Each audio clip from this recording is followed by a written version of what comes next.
بعد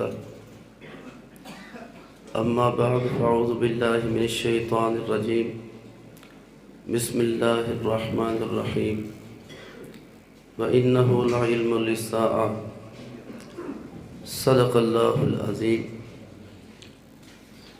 چند ایک معروضات حضرت عیسیٰ علیہ السلام کے تشریف لانے کے حوالہ سے اور ان کے حیات ہونے کے حوالے سے عرض کروں گا۔ میں نے زمانہ طالب علمی میں حضرت چنوٹی رحمہ اللہ کی کتاب پڑھی تھی، رد قادیانیت۔ شاید حضرت کا کورس ہے رد قادیانیت جی۔ تو مجھے اکابر کی کتابیں پڑھنے کا ذوق تھا، تو اس میں خلاصے کے طور پہ 3 باتیں مجھے سمجھ آئی تھی۔ ایک تو نبی کریم صلی اللہ علیہ وسلم کی ختم نبوت کے حوالے سے قادیانیت کے ساتھ ہمارا عنوان رہتا ہے بات کا، اور دوسرا حیات مسیح علیہ السلام، حضرت عیسیٰ علیہ السلام کے حیات کا، اور تیسری بات کہ قادیانی کا ذاتی کردار اتنا کمزور ہے کہ اگر وہ حضور علیہ السلام سے پہلے آدم علیہ السلام کے بعد بھی دنیا میں آ جاتا تو نبوت تو کیا وہ شریف آدمی کہلانے کا بھی حقدار۔ میں نے یہ 3 باتیں حضرت کی کتاب سے، یہ میری پہلی چیز جو میں نے دیکھی تھی اس حوالے سے۔ نبی کریم صلی اللہ علیہ وسلم دنیا میں تشریف لائے، آپ علیہ السلام نے ایمان اور اسلام کی دعوت دی۔ میں اور آپ سب جانتے ہیں کہ ہر دور میں، توجہ تھوڑی سی رکھیں جی، ہر دور میں جو اللہ نے نبی بھیجے ہیں اسی کے نبی کا کلمہ پڑھا جاتا تھا، اس کے علاوہ پہلے والے نبی کا کلمہ نہیں پڑھا جاتا تھا۔ آدم علیہ السلام کے دور میں ان کا کلمہ تھا، نوح علیہ السلام کے دور میں ان کا کلمہ تھا، حضرت عیسیٰ علیہ السلام کے دور میں ان کا کلمہ تھا، اور ہمارے نبی حضرت محمد صلی اللہ علیہ وسلم کے دور میں حضور کا کلمہ ہے۔ نماز حضور کی، زکوٰۃ حضور کی، کتاب حضور علیہ السلام پہ اتری، شریعت حضور علیہ السلام پہ اتری۔ شریعت کے بارے میں 2 اعتقاد بہت ضروری ہیں۔ ایک عقیدہ تو یہ ہے کہ نبی اکرم صلی اللہ علیہ وسلم پر اللہ نے اپنی کتاب اتاری ہے، جس نے نہیں مانا وہ مسلمان۔ حضور علیہ السلام پہ قرآن اترا، یہ بات پکی ہے، جس شخص نے انکار کیا ہے وہ مسلمان نہیں۔ مکہ کے مشرکین نے نبی اکرم صلی اللہ علیہ وسلم پر شریعت کے اترنے کا انکار کیا، قرآن کے اترنے کا انکار کیا۔ دوسری بات، صدیق اکبر نے کلمہ پڑھا ہے حضور علیہ السلام کا، نماز پڑھی، روزہ پڑھا، حج زکوٰۃ دی، تو صدیق اکبر رضی اللہ تعالی عنہ نے کسی مقررہ مدت کے لیے نہیں پڑھا بلکہ قیامت تک کے لیے پڑھا تھا۔ سارے صحابہ نے حضور کی شریعت کو قبول کیا قیامت تک کے لیے۔ شریعت کا اترنا ماننا بھی ضروری ہے، اور اس شریعت کا قیامت تک باقی رہنا، تسلیم کرنا بھی ضروری ہے۔ جس نے حضور علیہ السلام پہ شریعت کے اترنے کو نہیں مانا وہ بندہ مسلمان نہیں، کافر رہا۔ جس نے اترنا مانا ہے لیکن قیامت تک نہیں مانا وہ بندہ بھی مسلمان نہیں، وہ بندہ بھی کافر ہے۔ جو شخص حضور علیہ السلام کے بعد نئے نبی کے آنے کی توقع رکھتا ہے، اعتقاد رکھتا ہے، اس کا مطلب یہ ہے یہ کلمہ بدل جائے گا، یہ اذان بدل جائے گی، یہ نماز بدل جائے گی، یہ حج بدل جائے گا، یہ زکوٰۃ بدل جائے گی، یہ اللہ کی کتاب بدل جائے گی، یہ مصطفیٰ کی لائی ہوئی شریعت بدل جائے گی، کیونکہ جب نبی اور آئے گا کلمہ اس نبی کا ہوگا، نماز اس نبی کی ہوگی، حج اس نبی کا ہوگا، زکوٰۃ اس نبی کی ہوگی، شریعت اس نبی کی ہوگی، کتاب اس نبی کی ہوگی۔ جو بندہ الف سے یہ تک پوری شریعت کے تبدیل ہونے کا قائل ہے، جیسے شریعت کو اترنا جو نہیں مانتا مسلمان نہیں ہے، جو شریعت کا قیامت تک باقی رہنا نہیں مانتا وہ بندہ بھی اسی طرح کافر، دائرہ اسلام سے خارج ہے۔ اس یہ شریعت اتری بھی ہے، شریعت نے قیامت تک باقی بھی رہنا ہے۔ بہت توجہ فرمائیں۔ میرا کراچی جانا ہوا ایک شخص نے کہا کہ جاوید احمد گامدی صاحب کا وکیل تھا کہ گامدی صاحب کی بڑی تحقیقات سامنے آئی ہیں، گامدی صاحب بڑے اچھے آدمی ہیں، بڑی تحقیق ہے ان کی۔ مجھے وہ عبداللہ شاہ مزار کے خطیب ہیں مولانا مسکین صاحب، ان نے فرمایا کہ بندہ بات کرنا چاہتا ہے گامدی صاحب کے حوالے سے تو آپ بات کر لیں۔ میں نے کہا میں سوتا ہوں، جب وہ آئے مجھے جگا لینا۔ میں وہاں پہ کماڑی میں مصطفیٰ مسجد سمندر کے کنارے ہے وہاں پہ سو گیا۔ تھوڑی دیر کے بعد 4-5 بندے آگے مجھے جگایا، جی اٹھیں، وہ آئے ہوئے ہیں۔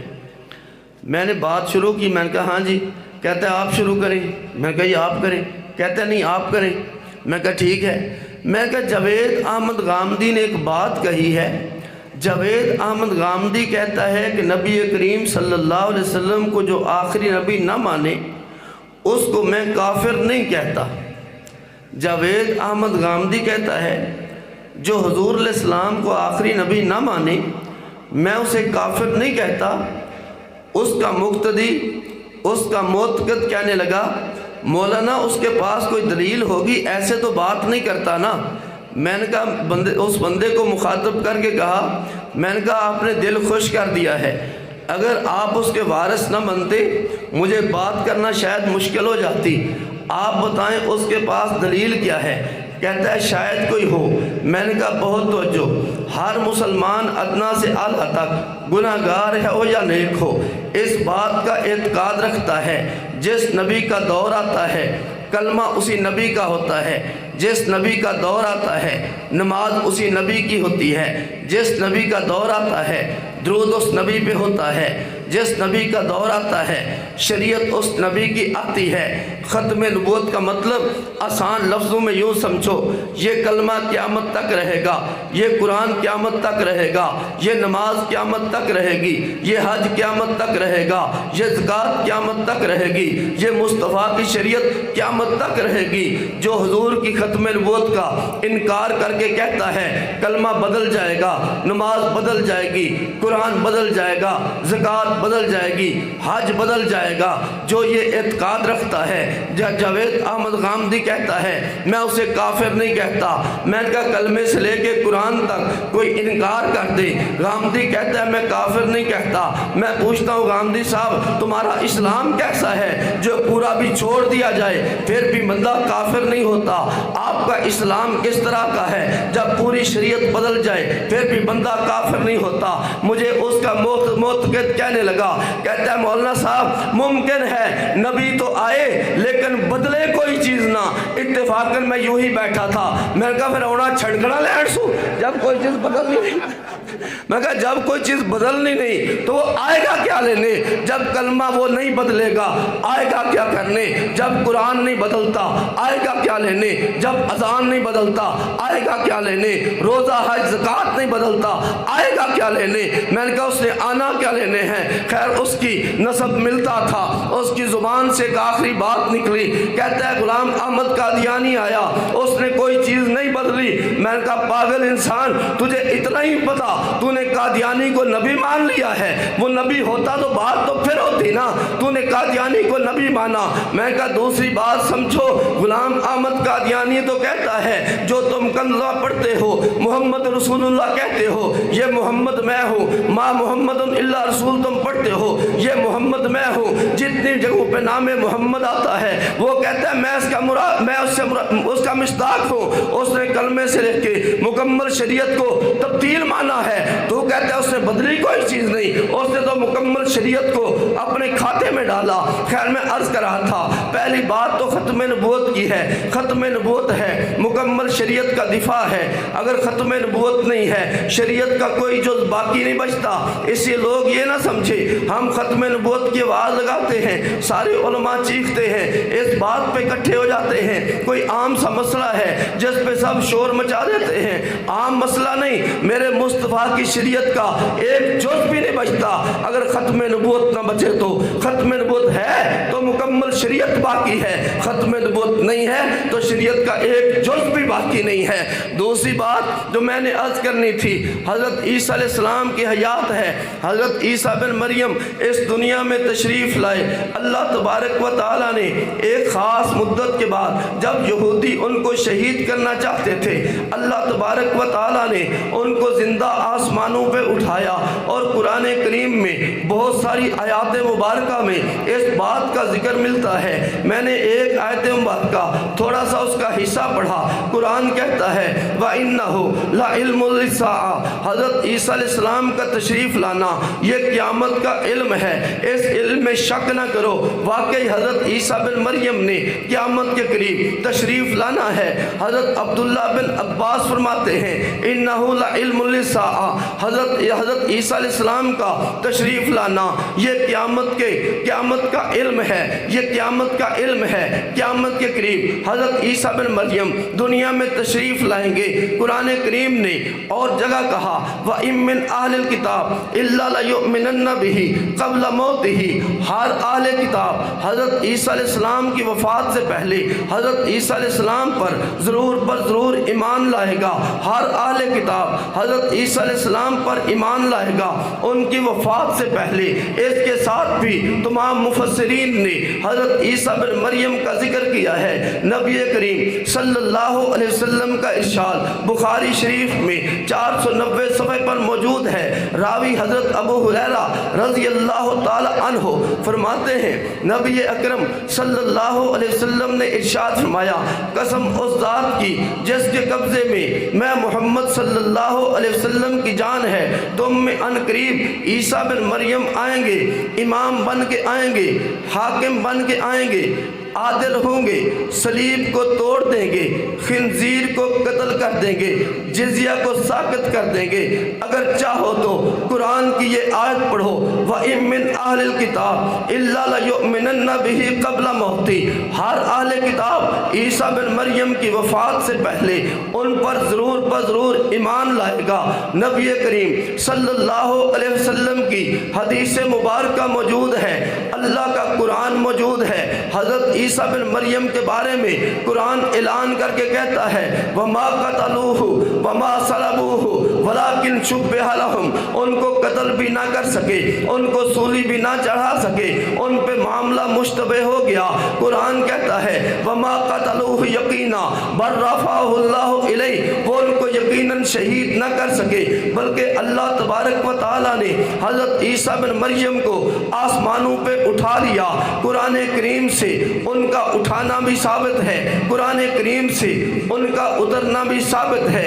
اس پہ قادیانیت کے پاس بالکل دلائل نہیں تھے، قادیانیت دلائل سے خالی تھی، اپنے عقلی ڈھکوسلوں پہ آئی اور یوں کہنے لگے کہ ایک جسم کا وہاں پر تو ٹھنڈک کا ایک کرہ ہے، اس کو عبور کرنا ناممکن ہے، آگ کا ایک کرہ ہے، اس کو عبور کر کے آسمانوں پہ پہنچنا ناممکن ہے۔ حضرت عیسیٰ بن مریم کیسے پہنچے؟ ہمارے علماء نے بڑی وضاحت کے ساتھ اس کے جوابات دیے۔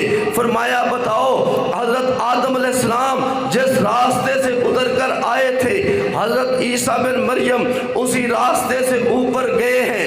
آدم علیہ السلام آئے ہیں، جلے بھی نہیں ہیں، ٹھنڈک کی بھی تکلیف نہیں پہنچی۔ حضرت عیسیٰ علیہ السلام آسمانوں پہ گئے، جلنے کی تکلیف بھی نہیں پہنچی، ٹھنڈک کی تکلیف بھی نہیں پہنچی۔ حضور علیہ السلام معراج پہ تشریف لے کر گئے ہیں، آپ کو کوئی تکلیف نہیں پہنچی۔ اسی دنیا والے جسم کے ساتھ آسمانوں پہ تشریف لے گئے، اسی دنیا والے جسم کے ساتھ آسمانوں سے اللہ کے نبی علیہ السلام تشریف لائے۔ حضرت ہارون علیہ السلام کا جنازہ آسمانوں پہ اٹھ کے گیا۔ حضرت طلحہ مصطفیٰ کا دفاع کرتے ہوئے جب ان کو دونوں ہاتھ شل ہو گئے اور گرے، ان کی زبان سے ہائے کی قسم کا ایک جملہ نکلا۔ حضور علیہ السلام نے فرمایا اے طلحہ اگر تو زبان سے لفظ اللہ کہتا، ایک روایت میں ہے بسم اللہ کہتا، فرشتے اٹھا کے تجھے آسمانوں میں لے جاتے اور ساری دنیا کے لوگ دیکھ رہے ہوتے۔ حضرت جعفر جعفر رضی اللہ تعالیٰ عنہ کو آسمانوں پہ اٹھایا گیا، ایک مثال تو نہیں ہے، حضرت عیسیٰ بن مریم کی قوم کے لیے آسمانوں سے دسترخوان اٹھتا آتا رہا، جس راستے سے دسترخوان آیا اسی راستے سے عیسیٰ بن مریم گئے، جس راستے سے آدم علیہ السلام آئے اسی راستے سے عیسیٰ بن مریم گئے، جس راستے سے محمد رسول اللہ گئے اور واپس آئے اسی راستے سے حضرت عیسیٰ بن مریم گئے۔ میرا ایک بندے سے بات ہوئی، وہ بندہ قادیانیت نواز بھی تھا اور قدر شاید قادیانی ہو، لیکن اس نے زہر نہ کیا۔ مجھے کہنے لگا تمہاری کون کون سی روایت کو مانے، آپ کی کون کون سی بات کو مانے؟ ایک روایت میں ہے عیسیٰ بن مریم اتنا عرصہ دنیا میں رہیں گے، دوسری میں اس سے مختلف ہے، تیسری میں اس سے مختلف ہے۔ ایک روایت میں آتا ہے عیسیٰ بن مریم آئیں گے، امام وہ ہوں گے، دوسری روایت میں آتا ہے حضرت مہدی امام ہوں گے، ایک روایت میں آتا ہے فلاں جگہ پہ اتریں گے، دوسری روایت میں آتا ہے فلاں جگہ پہ اتریں گے۔ کہتا ہے اذا تعارض تساقطا، جب روایات میں تعارض ہو جائے، روایات ساقط ہو جاتی ہیں، ان کا اعتبار نہیں رہتا۔ اس لیے جو روایتیں تم پیش کرتے ہو، جو احادیث پیش کرتے ہو، ان کا آپس میں تضاد ہے، اس تضاد کی بنیاد پہ ان کو قبول نہیں کیا جا سکتا۔ میں نے کہا نکمے بندے بڑے کن ذہن ہو، جیسے مرشد کا ذہن جگہ پہ نہیں تھا، مرید کا ذہن بھی جگہ پہ نہیں ہے۔ جس حدیث میں آنے کا ذکر ہے 45 سال کا، 7 سال کا، 5 سال کا، 45 میں بھی آنے کا ذکر، 7 میں آنے کا ذکر، 5 میں آنے کا ذکر، میرا تیرا اختلاف آنے کا ہے، آنے میں تو تعارض نہیں ہے نا، ہم نے اس سالوں میں تو پیش ہی نہیں کیا، ہم نے تو آنے پہ پیش کیا، آنے میں کوئی تعارض نہیں۔ جس حدیث میں ہے امامت عیسیٰ بن مریم کرائیں گے، بالکل ٹھیک ہے، جس میں آیا حضرت مہدی کرائیں گے، جواب موجود ہیں، لیکن میں نے اختصار سے عرض کیا جس میں حضرت مہدی کی امامت ہے اس میں بھی عیسیٰ بن مریم تشریف لانے کا ذکر ہے، جس میں حضرت عیسیٰ بن مریم کی امامت کا ذکر ہے اس میں بھی ان کے تشریف لانے کا ذکر ہے۔ میرا اور تیرا اختلاف حضرت عیسیٰ علیہ السلام کے آنے اور نہ آنے میں ہے، حیات ہونے اور نہ ہونے میں ہے۔ میں بات کرتا ہوں عیسیٰ علیہ السلام آئیں گے، تو کہتا ہے نہیں آئیں گے، ہم نے تو اس پہ بڑے حوالے دیے، پوری امت کا اتفاق ہے حضرت عیسیٰ علیہ السلام کی حیات کا منکر مسلمان نہیں کافر ہے، دائرہ اسلام سے خارج ہے۔ خیر میں عرض کر رہا تھا جتنی احادیث میں بھی تعارض ہو، اس تعارض کا حل اپنی جگہ موجود ہے، لیکن اس کے باوجود ہر حدیث میں آنے کا ذکر ہے۔ تعداد کے اختلاف میں، امامت کے اختلاف کی بنیاد پر آج تک کسی بندے نے دوسرے فریق کو کافر نہیں کہا، ہاں جس نے آنے کو تسلیم نہیں کیا اس کو کافر کہا ہے۔ جتنی حدیثیں حضرت عیسیٰ بن مریم کے تشریف لانے کی ہیں ان سب میں سب جزوی تضاد کے باوجود بھی ساری کی ساری آنے پر متفق ہیں، ان میں ایک حدیث میں بھی آنے پر تعارض نہیں ملتا۔ اس لیے علامہ ابن حجر نے اور ابن کثیر نے، بہت سارے علماء نے اس سوال کا جواب دیا جب قادیانیت نے بکھلا کر ایک انوکھا سا اور ہلکا سا سوال کیا کہ تم کہتے ہو عیسیٰ بن مریم کے انکار پر ہم قادیانیت پہ کفر کا فتویٰ اتفاقی طور پہ لگاتے ہیں، اتفاقی فتویٰ تم کیسے لگاؤ گے؟ اخبار احاد سے عیسیٰ بن مریم کا آنا ثابت ہے اور اخبار احاد کا منکر کافر نہیں ہوتا۔ اہل سنت والجماعت کے علماء نے تو سینکڑوں احادیث پیش کی ہوگی جو میں نے پڑھی ہیں، میں نے 21 مرفوع احادیث بالکل مختلف صحابہ سے میں نے اپنے پاس نوٹ کی تھی، اور علامہ ابن حجر فتح الباری کی 6 جلد کے 611 صفحے پر فرماتے ہیں کہ متواتر احادیث سے حضرت عیسیٰ بن مریم کا آنا ثابت ہے۔ ابن کثیر رحمہ اللہ وَإِنَّهُ لَعِلْمٌ لِلسَّاعَةِ کے تحت فرماتے ہیں کہ متواتر احادیث سے حضرت عیسیٰ بن مریم کا آنا ثابت ہے، اور جو متواتر کا منکر ہو وہ مسلمان، متواتر کا منکر مسلمان۔ اور ایک بات ذہن میں رکھیں میرے دوستوں، قادیانیت ہو یا دنیا کا کوئی غلیظ ترین فرقہ ہو، ان کی ایک ایک بڑی عادت ہے، جب ایک چہرہ آپ بدنام کر دیں گے پھر وہ چہرہ بدل کے نیا بندہ سامنے لائیں گے، جب اس کا تعارف آپ کرا دیں گے پھر وہ اور سرجری کرا کے اور شکل میں آپ کے سامنے آئیں گے۔ قادیانیت کو علماء کرام نے دبوچ لیا اور جہاں پہنچنا چاہیے تھا وہاں پہ پہنچا دیا۔ قادیانیت نے شکل بدلی، تنظیم المسلمین کے نام سے، تنظیم اسلامی نہ سمجھ لینا یہ اور ہے، تنظیم المسلمین کے نام سے جن کا امیر محمد ہادی اور ناظم اعلیٰ بخشزادہ کراچی کا ہے اور دوسرا مردان کا ہے، انہوں نے اپنی ایک کتاب لکھی۔ اس کتاب میں حضرت عیسیٰ علیہ السلام کے آنے کا انکار کیا۔ جو قادیانیت بدنام ہو چکی تھی انہوں نے اپنے ایجنٹ چھوڑ کر پھر حضرت عیسیٰ بن مریم کے تشریف لانے کا انکار کرایا، پھر اس پہ بدنامی ہوئی، شور مچا، ان کو قوم کے سامنے ننگا کر دیا گیا۔ پھر جاوید احمد غامدی میدان میں اٹھا اور کہتا ہے عیسیٰ بن مریم نہیں آئیں گے، حضرت عیسیٰ بن مریم نہیں آئیں گے۔ جن روایات میں عیسیٰ بن مریم کے تشریف لانے کا ذکر ہے وہ محدثین کے اصولوں پر پوری نہیں اترتی۔ بتاؤ تو صحیح، بخاری میں عیسیٰ بن مریم کے آنے کا ذکر مصطفیٰ کا ارشاد موجود ہے، مسلم میں موجود ہے، ترمذی میں 15 صحابہ کا نام ہے۔ عیسیٰ بن مریم علیہ السلام کے آنے کی احادیث روایات کے نقل کرنے والے 15 صحابہ کے نام امام ترمذی نے ذکر کیے ہیں۔ ابو داؤد میں بہت ساری احادیث مبارکہ موجود ہیں، ابن ماجہ میں بہت ساری احادیث مبارکہ موجود ہیں۔ ایک بات پہ آپ کو اتفاق کرنا پڑے گا، اگر حضرت عیسیٰ بن مریم کا عقیدہ چھوڑ دیا جائے، 1400 سال کی ایک تفسیر ایسی نہیں جس کو تسلیم کیا جا سکے۔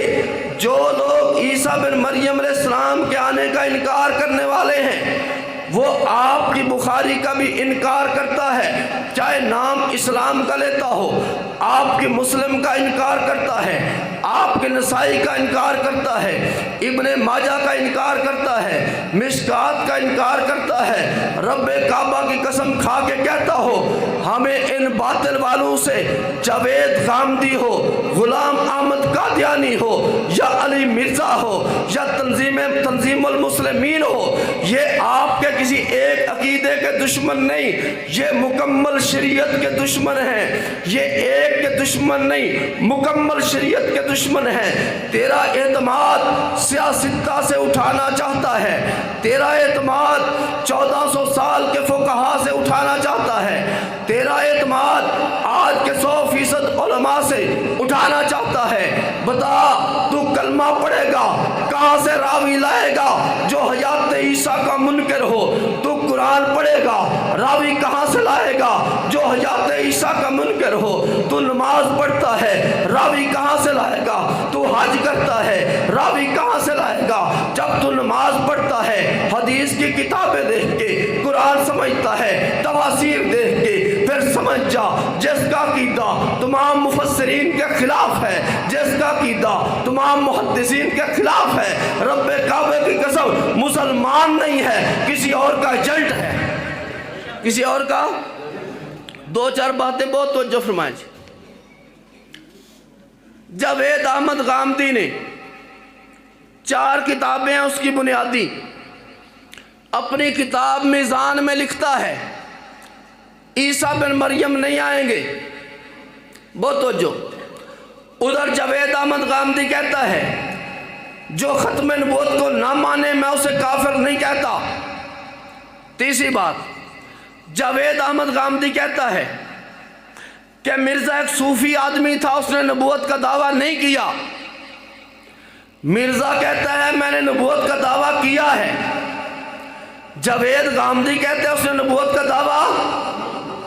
آپ بتاؤ، ہمیں غلام احمد قادیانی سے دشمنی نہیں، ہمیں اس کے گندے عقیدے سے دشمنی ہے۔ جو بھی وہ گندا عقیدہ اختیار کرے گا وہ قادیانی کے حکم میں ہے، چاہے وہ جاوید غامدی ہو، چاہے علی مرزا ہو، اور چاہے وہ تنظیم المسلمین ہو۔ جس کا عقیدہ بھی ختم نبوت کے خلاف ہے جس کا عقیدہ حیات عیسیٰ علیہ السلام کے خلاف ہے، جس کا عقیدہ غلام احمد قادیانی کی تائید میں ہے، وہ مسلمان بھی نہیں، مسلمانوں کا خیر خواہ بھی۔ دو تین باتیں اور بھی سن لیجیے۔ میزان میں جاوید احمد غامدی کہتا ہے قرآن نے کہا یا ایھا الناس، اے لوگو، کہتا ہے یہ خطاب ساری دنیا کے لوگوں کو نہیں، یہ صرف عرب کے لوگوں کو ہے۔ کیا کہا اس نے جی؟ یا ایھا الناس، یہ صرف عرب لوگوں کو ہے، یہ خطاب ساری دنیا کے لوگوں کو نہیں۔ دوسری بات کہتا ہے قرآن نے کہا لِيُظْهِرَهُ عَلَى الدِّينِ كُلِّهِ، اس دین اسلام کو تمام ادیان پہ غالب کرنا ہے۔ جاوید احمد غامدی کہتا ہے تمام دین مراد نہیں، صرف عرب کے ادیان مراد ہیں۔ قرآن نے کہا انما المشرکون، جاوید احمد غامدی لکھ کے کہتا ہے اس المشرکون سے ساری دنیا کے مشرک مراد نہیں، صرف جزیرہ عرب کے مشرک مراد ہیں۔ کیا مطلب؟ اس نے قرآن کو ھدی للناس نہیں مانا، وہ کہتا ہے صرف عرب کے لیے آیا ہے اور لوگوں کے لیے نہیں آیا۔ جو بندہ کہے کہ قرآن صرف عرب کے لیے آیا ہے، اس کا اسلام کے ساتھ کوئی تعلق نہیں ہے۔ دوسری بات توجہ فرمائیں، کہتا ہے قرآن کے بہت سارے احکام اس وقت کے لیے تھے، بہت سارے احکام صرف انہی سامنے والے لوگوں کے لیے تھے، ہمارے لیے نہیں ہیں، آج کے دور کے لیے نہیں ہیں۔ اس نے قرآن کی دعوت کو مخصوص کر دیا، مصطفیٰ کے زمانے کے ساتھ قرآن کی دعوت کو مخصوص کر دیا عرب کے لوگوں کے ساتھ، جبکہ قرآن ساری دنیا کے لوگوں کے لیے ہدایت ہے۔ اور اس سے اگلی ایک اور بات، 4 کام ہے جو مسلمان کرتے ہیں۔ ہر مسلمان شریعت پہ عمل کرتا ہے، ہر مسلمان شریعت پہ عمل کرنے کی کوشش کرتا ہے۔ جاوید احمد غامدی کہتے ہیں نہیں، یہ دیکھنا ہے شریعت کا کون سا حکم بطور دین کے ہے، کون سا بطور دنیا کے ہے۔ جو دین کے طور پہ ہے ہم نے اس کو اختیار کرنا ہے، دوسرے کو ہم نے اختیار نہیں کرنا۔ میں نے کوشش کر کے تلاش کی ہے تو مجھے صرف ذخیرہ احادیث میں 13 سنتیں ملی ہیں، 13 کے علاوہ کوئی سنت نہیں ہے۔ تو وہ کہتا ہے جس کو شریعت سمجھ کر حضور نے ہمیں حکم دیا اس پہ عمل کرنا ہے، باقی پر ہم نے عمل نہیں کرنا۔ پہلے ایڈیشن میں 27 سنتیں تھی، آخری ایڈیشن میں 13 سنتیں ہیں، صرف جن پر ہم نے عمل کرنا ہے، اس سے زیادہ عمل کرنے کے ہم گنجائش ہمارے لیے نہیں، ہمیں اس کا پابند نہیں کیا گیا۔ ایک اور بات، مسلمان تبلیغ کرتا ہے، جاوید احمد غامدی کہتا ہے کہ مسلمان کو دین کی تبلیغ کرنے کی شریعت نے اجازت نہیں دی۔ تیسری بات، مسلمان اقامت دین کی محنت کرتا ہے، وہ فہرست میں عنوان قائم کر کے لکھتا ہے کہ کسی مسلمان کے لیے اقامت دین کی محنت کرنا بالکل شریعت میں جائز نہیں ہے، اس لیے کوشش نہ کی جائے۔ چوتھا کام جہاد ہے۔ جاوید احمد غامدی کہتا ہے آخری جہاد وہ تھا جو میرے اور آپ کے نبی حضرت محمد صلی اللہ علیہ وسلم نے کیا، آپ کے بعد آج تک کوئی اور جہاد نہیں، نہ ہی دین کے نام پہ خون ریزی کی جا سکتی ہے۔ وہ اس نے قرآن کو بھی محدود کیا، محدود افراد کے لیے کیا، ھدی للناس نہیں مانا۔ میرے نبی کی ختم نبوت کا علماء نے 3 چیزیں بیان کی ہیں۔ ختم نبوت زمانی بھی حاصل ہے، مکانی بھی حاصل ہے، رتبی بھی حاصل ہے، اس نے تینوں کا انکار کیا۔ ختم نبوت زمانی کا بھی اس نے انکار کیا، کہتے صرف اس زمانے تک خاص تھے۔ ختم نبوت مکانی کا بھی اس نے انکار کیا، ختم نبوت رتبی کا بھی اس نے انکار کیا، اور کہتا ہے یہ مولویوں کا مجذوبانہ واویلا ہے، میرے نبی سب سے اعلیٰ ہیں۔ کہتا ہے بالکل ایسا ایسا نہیں ہے تو قادیانیت نے بھی ختم نبوت کا انکار کیا، جاوید احمد غامدی نے بھی ختم نبوت کا انکار کیا، قادیانیت نے بھی حضرت عیسیٰ علیہ السلام کی حیات کا انکار کیا، جاوید غامدی نے بھی انکار کیا ہے۔ قادیانیت کے بھی بعض لوگوں نے کہا جی وہ بڑا نیک اور صوفی بندہ تھا، اس نے بھی تسلیم کیا کہ غلام احمد قادیانی نیک اور صوفی بندہ تھا۔ قادیانی نے بھی جہاد کا انکار کیا، اس نے بھی جہاد کا انکار کیا۔ ہم کہتے ہیں یہ دونوں بالکل ایک ہیں، تھوڑا زمانے کا فرق ہے، ورنہ یہ جاوید احمد غامدی قادیانی سے کسی خباثت میں بھی کم نہیں ہے۔ میرے دوستو، عقیدہ حیات عیسیٰ علیہ السلام ہو یا عقیدہ ختم نبوت ہو یا قادیانیت کے کردار کی بات ہو، جیسے وہ شخص جو حکم اس شخص کا ہے وہی جاوید احمد غامدی کا ہے، اور اللہ کے فضل و کرم سے جیسے ان کے آبا جنہوں نے ختم نبوت کا انکار کر کے اپنی نبوت کا اقرار کیا تھا، جیسے ان کو دھنسا دیا گیا اور آج تک زبانیں گنگ ہیں، جہاں تک علماء کا ہاتھ پہنچا وہاں تک علماء کرام نے ان کو وہاں پہنچایا جہاں سے نکلے تھے۔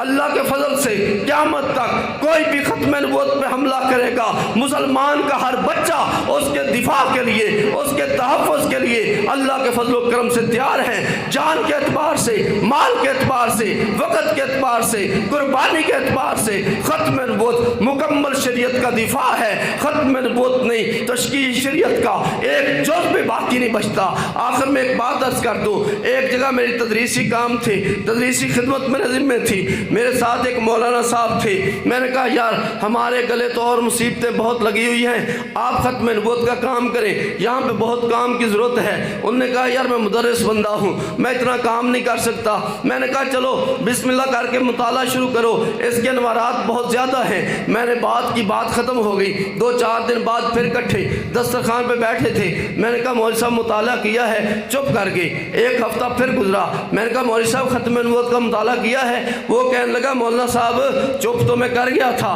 لیکن جس دن آپ نے کہا تھا میں نے اس دن سے ختم نبوت کا مطالعہ شروع کیا، 2 دفعہ نبی اکرم صلی اللہ علیہ وسلم کی زیارت ہو چکی ہے مجھے۔ تو اس لیے بہت بڑا اللہ نے آپ کو کام دیا ہے، صدیقی سنت ہے ختم نبوت کا دفاع کرنا، اس لیے ہر بندہ اپنی مکمل صلاحیت لگا کر ختم نبوت کا تحفظ کرے۔ اللہ عمل کی توفیق عطا فرمائے۔ وآخر دعوانا ان الحمدللہ رب العالمین۔